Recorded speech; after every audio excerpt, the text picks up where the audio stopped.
O alcalde de Ribeira compartiu as necesidades dos centros educativos do municipio co conselleiro de Educación. A ampliación do grupo e a mellora dos CEIP de Frións e de Aguiño centraron as conversas.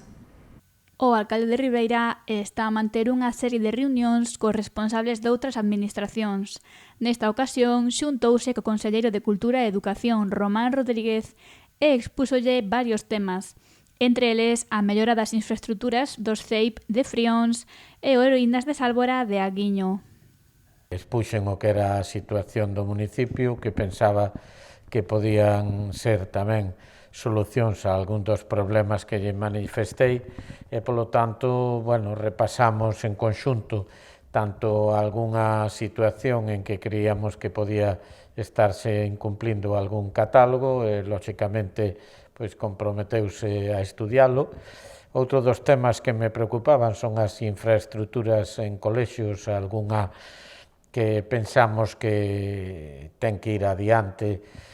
que tamén el veu esa posibilidad, como eran a propia do colexio de Aguiño ou Frións. Outro tema que puxo sobre a mesa foi a adecuación do edificio da actual comisaría de policía para incluílo no colexio ou grupo. Puxen o que dentro de pouco vai a ser unha nova infraestructura educativa que tiña que ver ca desafectación da actual comisaría para pasar a ser competencia de educación e, lóxicamente, lle pedín que viñeran a facer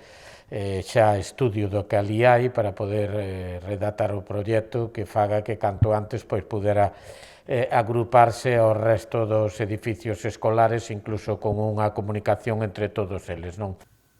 No ámbito da cultura e do patrimonio, Ruiz presentou dous peticións: incluir o Auditorio de Ribeira nas actividades enmarcadas no Xacobeo 2022 e realizar unha actuación arqueolóxica no Castro de Porto Baixo.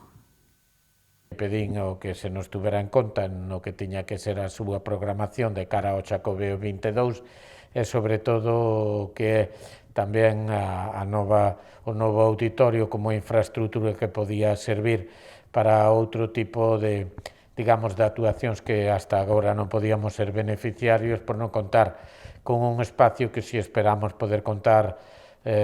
ao longo do ano 22. E, por último, dentro do que é patrimonio, lle puxemos en conocimiento do Castro de Porto Baixo, que está dentro de o que é o Parque Natural, polo tanto xa en mans da Xunta de Galicia para poder actuar, para poder mandar os técnicos e facer unha intervención que realce, que ademais vai a ir en conxunto ca actuación que ten pensado facer Medio Ambiente en aquel entorno con pasarelas de madera.